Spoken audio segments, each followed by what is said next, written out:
question, they are talking about an arithmetic sequence, and the first term and the 20th term is given, and also the nth term is given. But in order to find the common difference, we just need these two information. So the nth term in any arithmetic sequence, the formula goes something like un is equals to a plus n minus 1 times d. And we already know this u1 is same as the first term, so which is u1 is same as a, which is nothing but 7. And now u20 is given as 64. So when we are trying to find out u20, so my u20 would be equals to a is 7, which is the first term, plus n is nothing but 20. So 20 minus 1 has to be 19 times d.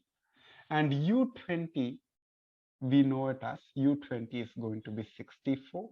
So 64 is equals to 7 plus 19d. And if we are isolating d, so you'll be getting d equals to 7 goes to the other side, it will get subtracted with 64. So 64 minus 7 and 19 goes to the other side, it will get divided by it. So when you simplify this, you will get the d value to be 3. Now, if I talk about part B, so part B, we are talking about finding the term. So which term you will be getting it as 3709. So that means if un is 3709, what is n? So that's what is the question is.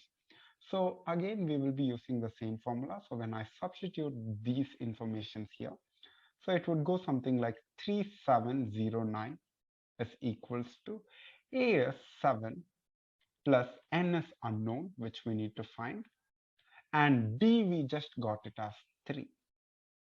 And when I simplify this one, so it would be, and also when you multiply that, so it's 3709 is equals to 7 plus, when I multiply this 3 inside, so it's 3n minus 3.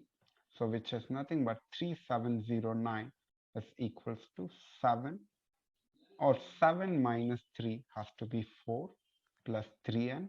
And if I'm isolating n, so 4 goes to the other side, so which is 3709 minus 4, and also you need to divide it with 3.